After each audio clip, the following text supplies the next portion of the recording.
The last stop. The heat shimmered off the black asphalt of Route 66, blurring the already hazy horizon. The last stop diner stood defiant against the relentless sun, a faded beacon of chrome and cracked vinyl in a sea of scrub and sand. A lone tumbleweed bounced across the cracked parking lot, a morbid dance in the oppressive stillness. Jason Statham pulled his battered Ford Mustang into the shade offered by the diner's overhang. The engine ticked a furious rhythm as it cooled, mirroring the simmering unease beneath his stoic facade. He unfolded himself from the car, the leather of his bomber jacket sticking uncomfortably to his skin. He needed coffee, strong and black. Inside, the diner was a cool reprieve. The air conditioning hummed a low, comforting drone, fighting a losing battle against the desert heat. Hank Dusty Miller, a man whose face looked like a roadmap of hard living, wiped down the counter with a practiced hand. He watched Statham approach, his eyes, the color of faded denim, sharp and assessing. "Afternoon," Dusty grunted, his voice gravelly. "Coffee, please," Statham replied, his voice low and clipped. He slid onto a stool, the vinyl groaning in protest. Dusty poured a cup, the dark liquid steaming in the dim light. The aroma was rich and bitter, a welcome assault on the senses. Statham took a tentative sip, the heat burning pleasantly down his throat. A couple of regulars occupied a booth near the back. One, a wizened old woman with a cloud of white hair, was knitting furiously, her needles clicking like castanets. The other, a burly trucker with a handlebar mustache that could rival a Texas Longhorn, was snoring softly, a half-eaten piece of apple pie abandoned on the table before him. The air hung thick with the smell of stale grease, cheap coffee, and quiet desperation. Then the roar of engines shattered the peace. A pack of motorcycles, chrome gleaming and exhaust pipes belching black smoke, pulled up outside. The bikers dismounted, a rough and rowdy bunch clad in leather and tattoos. Their leader, a hulking brute with a shaved head and a sneering grin, swaggered into the diner, followed by his crew. "Well, well, well," the biker drawled, his voice loud and obnoxious. "Look what we have here. A little slice of Hollywood, right here on Route 66. His eyes landed on Statham, lingering with mocking appraisal. "What brings you to our humble abode, pretty boy? Lost your way to the set?" Statham ignored him, taking another sip of his coffee. He kept his gaze fixed on the dark liquid, his face an impassive mask. He knew the type. Loud, insecure, and desperate for attention. "Cat got your tongue, Hollywood tough guy?" The biker persisted, stepping closer.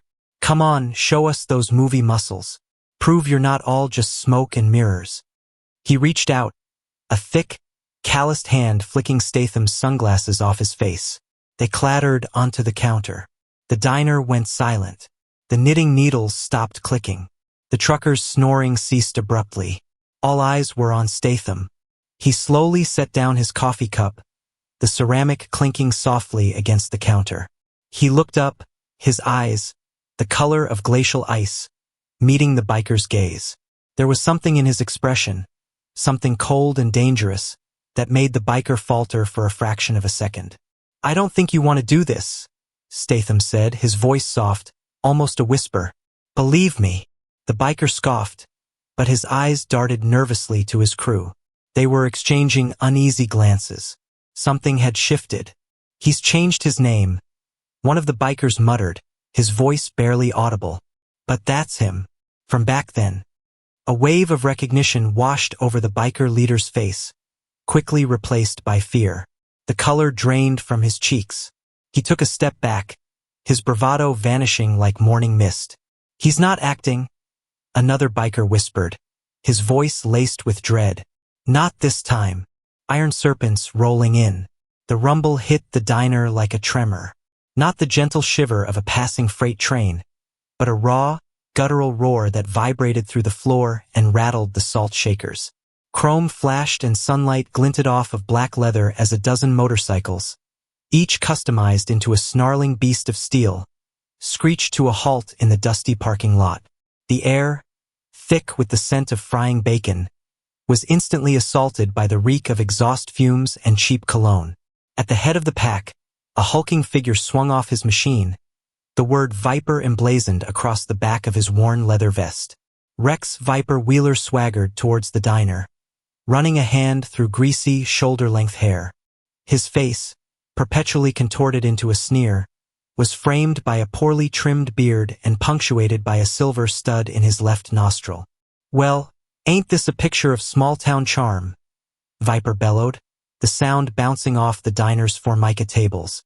His voice was gravelly, laced with a belligerent drawl. "Hope you got enough grub for some real men, Agnes." A woman with eyes like polished obsidian and a face that betrayed nothing, Maria Shadow Rodriguez, dismounted more gracefully. She moved with a quiet purpose, her gaze sweeping over the diner's occupants, cataloging potential threats and escape routes. The tension in the room was palpable, a thick, suffocating blanket woven from apprehension and forced politeness. Viper spotted Jason sitting at the counter, nursing a cup of coffee. A grin, predatory and unpleasant, spread across his face. "Well, look what we have here," he boomed, approaching Jason. A Hollywood tough guy slumming it with the locals. He leaned in close, invading Jason's personal space. "Those muscles real, pretty boy, or just movie magic?" Shadow watched from the doorway, her expression unreadable. She saw the way Jason held his coffee cup, the subtle shift in his posture. He wasn't afraid, she knew that much. He was calculating. Viper, oblivious, reached out and flicked Jason's sunglasses off his face, letting them clatter onto the counter. "Prove you're not all movie muscles," he taunted. The diner went silent. Even the clatter of silverware seemed to fade away. Jason slowly set down his coffee cup, the ceramic clinking softly against the counter. He looked up, his gaze meeting Viper's. His eyes, devoid of any discernible emotion, were like chips of glacial ice. "I'm not acting," Jason said, his voice low and even, yet somehow carrying to every corner of the diner. A shiver ran down Dusty Miller's spine. He'd seen that look before. Back in the day, a man with eyes like that walked away from a bar fight with 5 men laid out and didn't even muss his hair. He saw the flicker of recognition in the eyes of some of the other bikers, the way they subtly began to distance themselves from Viper.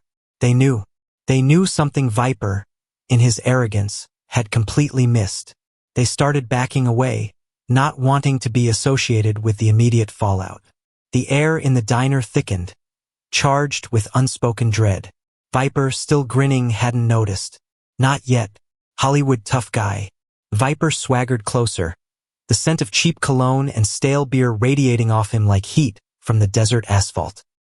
He leaned a meaty hand on Statham's table, the metal groaning under the weight. "Well, well, well, look what the cat dragged in. A real-life Hollywood tough guy, gracing our humble establishment." He spat the words out like they tasted like dust. Statham didn't flinch. He simply raised the coffee mug to his lips, the steam momentarily obscuring his face. He took a slow, deliberate sip, the clinking of ceramic against his teeth the only sound in the sudden hush that had fallen over the diner. Viper wasn't easily deterred. "You think you're too good for us, pretty boy? Think those fake punches and CGI explosions make you a badass?" He chuckled, a harsh, grating sound that echoed through the room. "I bet I could take you with one hand tied behind my back." Shadow leaned against the counter, her eyes, sharp and black as obsidian, flicking between Statham and Viper. She noted the set of Statham's jaw, the way his hand remained steady despite the obvious provocation. Something didn't feel right. This wasn't bravado, it was calculated stillness. Dusty Miller, hunched over his plate of greasy fries in a back booth, barely glanced up. He'd seen this play out 100 times. Young bucks trying to prove themselves, usually ended with someone regretting their choices. Still, there was something about the way the Statham fella held himself. Something that made Dusty pause, his fork hovering midair. Viper, emboldened by Statham's continued silence, reached out and flicked Statham's sunglasses off his face, sending them spinning onto the counter. "What's the matter, tough guy? Cat got your tongue?" Statham finally lowered his mug. His gaze, usually sharp and intense, was now glacial. He didn't raise his voice, didn't even change his expression. "You're making a mistake." The words were quiet, almost a whisper, but they cut through the air like a shard of ice. The diner went silent. Even the clatter of cutlery ceased. Viper, momentarily taken aback by the chilling tone, sputtered, "A mistake? What's that supposed to mean?" Statham's eyes narrowed. "Before the movies, before the cameras, before the world knew my name, I was something else. Something you wouldn't understand." A ripple went through Viper's crew. A few of them exchanged nervous glances. One, a hulking figure with a shaved head and a spiderweb tattoo on his elbow, took a step back, his face paling. He muttered something under his breath, barely audible, but Shadow heard it. "The transporter?" Viper, oblivious, puffed out his chest. "I ain't afraid of no transporter." But the doubt had already been planted. The seed of fear had taken root. He turned to his crew, seeking reassurance, but found only hesitant eyes and averted gazes. The air had shifted, the game had changed, and Viper, for the first time, realized he might have picked the wrong fight. Sunglasses off. The air inside the diner, thick with the aroma of frying bacon and stale coffee, vibrated with Viper's laughter. It bounced off the checkered floor and the chrome trim of the booths, a discordant note in the otherwise mundane rhythm of the morning. He leaned closer to Statham, the scent of stale beer and cheap cologne overpowering. "Cat got your tongue, pretty boy?" Viper sneered, his eyes, hard and glinting, never leaving Statham's face. He reached out, a hand calloused and scarred, and hooked a finger around the wire frame of Statham's sunglasses. The movement was swift, deliberate, a challenge. The sunglasses tumbled from Statham's face, landing with a soft clink on the Formica tabletop. The diner held its breath. The clatter of silverware scraping plates, the murmur of conversation, the sizzle from the grill all vanished, leaving only the heavy silence. Dusty Miller, perched on his usual stool near the window, his gaze fixed on the endless ribbon of asphalt outside, registered the shift in atmosphere. His eyes, the color of weathered denim, narrowed. He'd seen this dance before, the posturing and the peacocking, the fragile masculinity on display. He usually stayed out of it, let the fools sort themselves out. But something about the stillness radiating from the man in the booth, the quiet intensity beneath the surface, made his gut clench. Shadow Rodriguez, standing near the entrance, her arms crossed, scanned the room. She catalogued the potential threats. The burly trucker nursing a coffee, the waitress wiping down the counter with practiced ease, Dusty Miller, silent and observant. Her gaze lingered on Statham. There was something different about him, a coiled power, barely restrained. She shifted her weight, unconsciously tensing. Statham didn't flinch when his sunglasses were flicked away. His expression remained unchanged, a mask of placid indifference. He simply lifted his head, his eyes, a startling shade of glacial blue, now fully visible. They met Viper's gaze, unwavering and devoid of any fear. A predatory stillness settled over him. He slowly reached for his coffee cup, the ceramic cool against his skin. He took a deliberate sip, the silence amplifying the sound of his swallow. Then he spoke, his voice a low, gravelly rumble that cut through the tension like a shard of ice. "You're making a mistake." The words, softly spoken, carried more menace than any shout. They hung in the air, pregnant with unspoken implications. Viper's bravado seemed to falter, a flicker of uncertainty crossing his face. He glanced at his crew, seeking reassurance, but found only unease. Even they seemed to sense the shift, the subtle change in Statham's demeanor. Dusty Miller finally pushed himself off his stool, the legs screeching against the linoleum. He hadn't heard the man's name, didn't know his business, but he recognized the look in his eyes.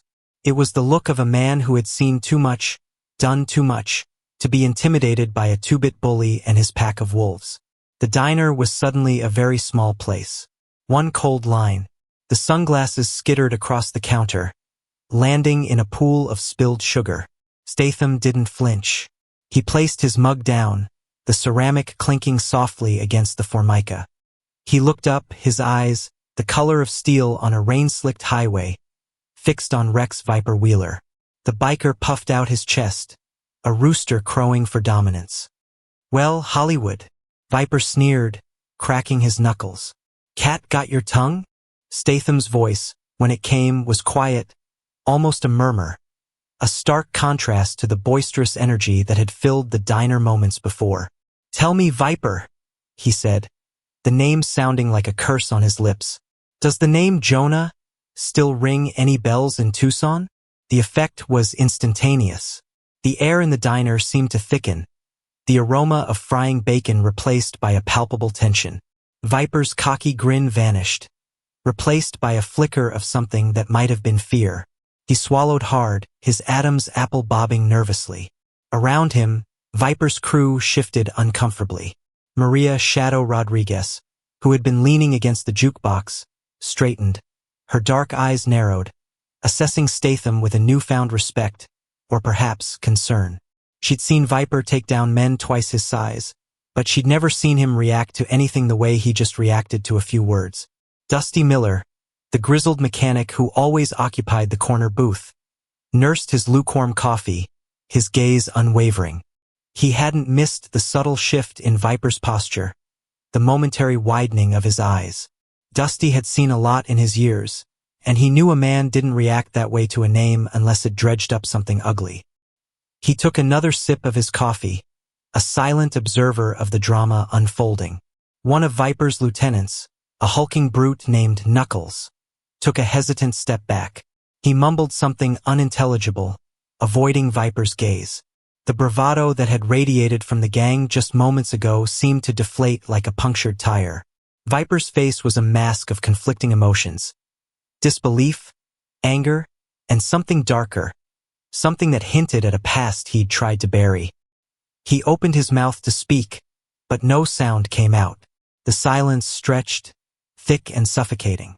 Statham simply held his gaze. A ghost from a past Viper clearly wanted to forget. He slowly reached for his sunglasses, his movements deliberate, each action amplifying the tension in the room. He placed them back on, the lenses reflecting the fluorescent lights of the diner, obscuring his expression. He picked up his coffee, took a final sip, and stood. As he walked towards the door, he paused, turning back to Viper. "Some things," he said, his voice still quiet but now laced with a chilling finality, "are best left buried." Then, he was gone, leaving behind a room full of stunned silence and the lingering question. Who was Jonah? And what had happened in Tucson? Dusty Miller knew one thing for sure. Whatever it was, it had changed everything. London calling. The lukewarm coffee swirled in his mug, mirroring the restless currents in his mind. He stared out at the endless ribbon of highway, the desert sun bleaching the landscape to a near white. Almost clean, he thought. A bell chimed above the door, announcing the arrival of the pack.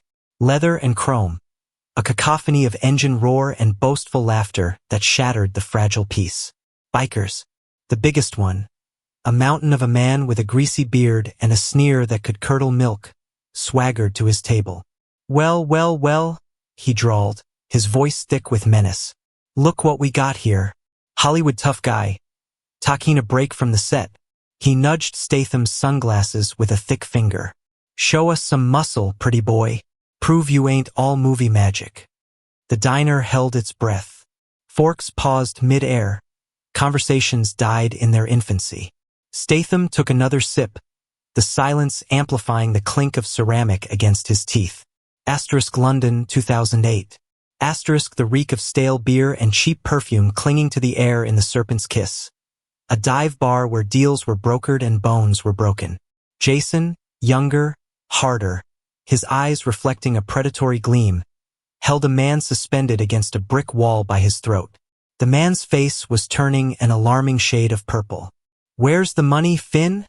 He rasped, his voice a low growl that promised pain. Finn gurgled, choked, and finally wheezed out a location. A warehouse in Docklands, 2012. Rain lashed against the corrugated iron roof, the only light coming from a flickering bulb hanging precariously above. A group of men, faces obscured by shadows, lay groaning on the concrete floor. Jason, his knuckles raw and bleeding, surveyed the scene with cold satisfaction. One man, his nose visibly broken, tried to crawl away. Jason stopped him with a swift kick to the ribs. A Mayfair penthouse, 2015. The opulent surroundings a stark contrast to the brutality unfolding within.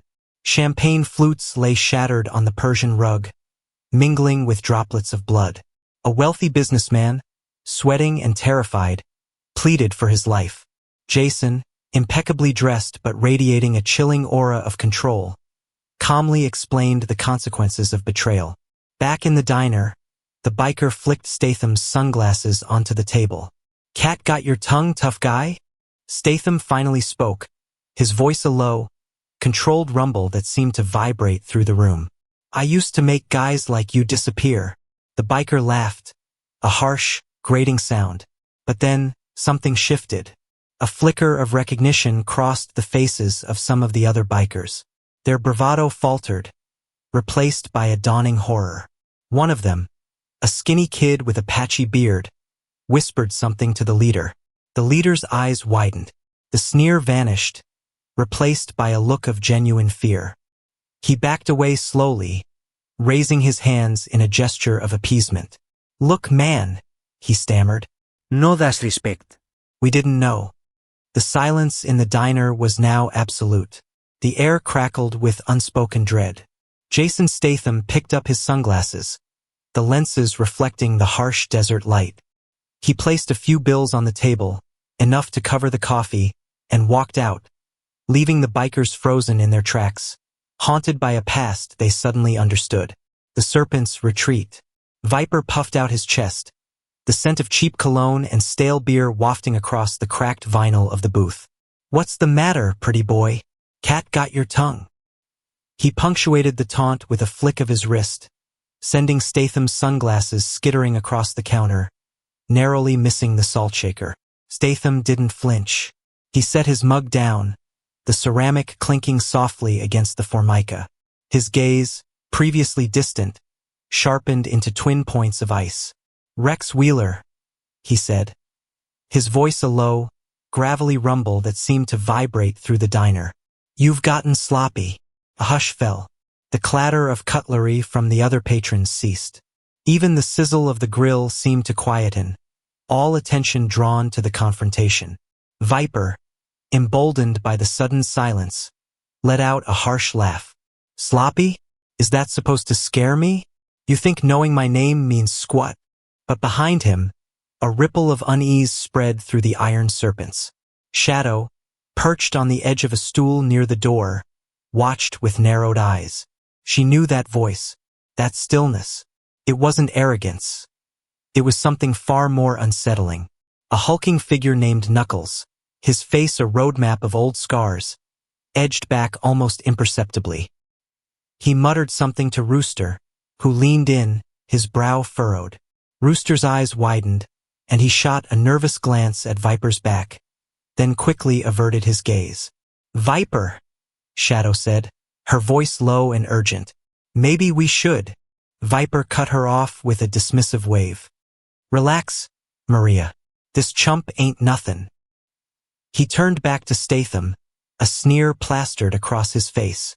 "You want to play tough guy? Let's see what you got." Statham ignored him. His gaze was fixed on Rooster, who was now discreetly signaling to the others, small, almost imperceptible movements of his head. One by one, the serpents began to shift, creating more distance between themselves and Viper. The bravado that had filled the diner moments ago evaporated, replaced by a palpable tension. Shadow felt a knot tighten in her stomach. She knew Viper was walking into something he couldn't possibly understand. She also knew, with a chilling certainty, that interfering would be a mistake. She pushed herself off the stool, moving towards the door. "I need some air," she said, her voice barely audible. No one seemed to notice. Viper, oblivious to the desertion unfolding behind him, puffed out his chest. "You gonna cry, Hollywood?" He took a step closer, his hand hovering near the knife strapped to his thigh. "Or are you gonna show me what you're made of?" He didn't see the way his crew was shrinking away from him, like the tide receding before a tsunami. He only saw the man in front of him, the man who was about to learn a lesson. He was so very wrong. A quiet exit. The clatter of Statham's sunglasses hitting the counter seemed to amplify the tension. He didn't flinch, didn't even blink. Just slowly set down his coffee cup, the ceramic clinking softly against the formica. "You wouldn't like me when I'm angry," he said, his voice a low rumble that barely carried, yet somehow silenced the bikers' hooting laughter. A ripple went through the gang. They exchanged glances, the bravado fading from some of their faces. Viper, the one who'd flicked the glasses, seemed to deflate slightly, his chest no longer puffed out quite so proudly. From his usual corner booth, Hank Dusty Miller, a man who looked like he'd been carved from the very desert landscape outside, cleared his throat. It was a small sound, almost insignificant, yet it cut through the atmosphere like a rusty knife. He hadn't looked up from his newspaper, but his voice, gravelly as a dried-up riverbed, addressed no one in particular. "Accidents happen out here on the road. Best not to go looking for one." Shadow, behind the counter, watched Statham. There was a flicker of something in her eyes, not fear, but assessment, perhaps even a grudging respect. Statham picked up his sunglasses, carefully dusting them off with a napkin. He looked at Viper, a long, unwavering stare that seemed to strip away the biker's tough guy facade. Then, without a word, he turned and walked towards the door. The diner air hung thick with unspoken anticipation. Would Viper let him go? Would he escalate? At the door, Statham paused, glanced back at Hank, then at Shadow. A barely perceptible nod, a ghost of a smile. Then he was gone, the bell above the door tinkling softly as he stepped out into the shimmering heat. Viper watched him leave, his face a mask of conflicting emotions. Relief warred with humiliation. He hadn't expected this. He'd expected a fight, a chance to prove himself. Now he just felt exposed. His own crew wasn't looking at him. They were looking at the door, their faces pale.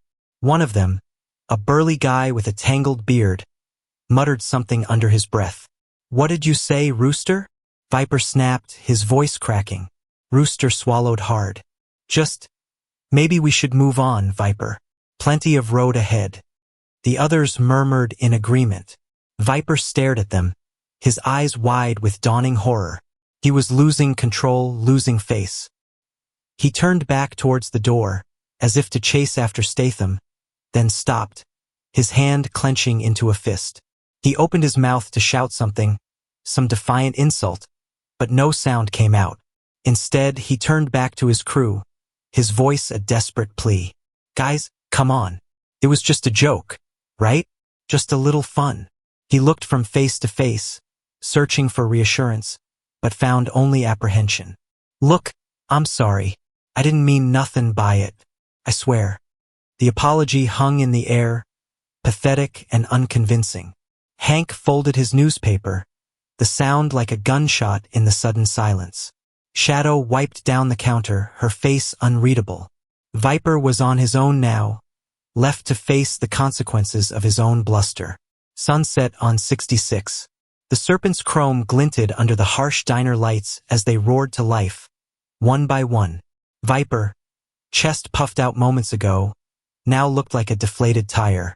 He spat on the cracked asphalt, the bravado draining from his face like oil from a leaky engine. "Hey, where you going?" he yelled, the words catching in his throat. Dusty, his face a roadmap of wrinkles, revved his engine with a dismissive flick of the wrist. "You dug this hole, Viper. Now you lie in it." The roar of his bike swallowed the rest. Shadow, her gaze lingering on Statham inside the diner, nodded almost imperceptibly at Dusty. Then, she kicked her own machine into gear, the crimson flames painted on its side seeming to lick at the gathering dusk.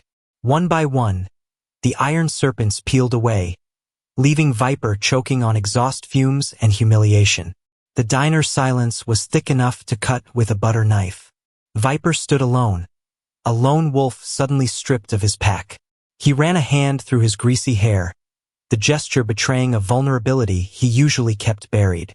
He caught Statham's eye through the window, the expression unreadable, before turning away, kicking at a loose pebble. The air hung heavy with the scent of burnt rubber and simmering shame. Inside, Statham finished his coffee, the clink of the ceramic cup against the saucer the only sound in the immediate vicinity. He paid his bill, leaving a generous tip that seemed to mock the tension in the air. As he walked towards the door, Shadow's words from earlier echoed in his mind. The setting sun cast long, distorted shadows across Route 66, painting the landscape in hues of orange and purple. Statham's black muscle car, almost as if mocking the bikes, started with a low rumble that quickly escalated into a powerful growl. He reversed out of the parking spot with a controlled aggression, the tires spitting gravel. Viper watched, a muscle twitching in his jaw, as the car accelerated down the highway, disappearing into the fiery sunset. It wasn't just the loss of face that gnawed at him. It was the unsettling feeling that he'd just stared into the abyss, and the abyss hadn't even blinked. Statham hadn't raised a fist, hadn't even broken a sweat, yet Viper felt more beaten down than if he'd gone 10 rounds with a heavyweight champion. The diner buzzed with a nervous energy. Whispers followed Statham like a phantom tailwind.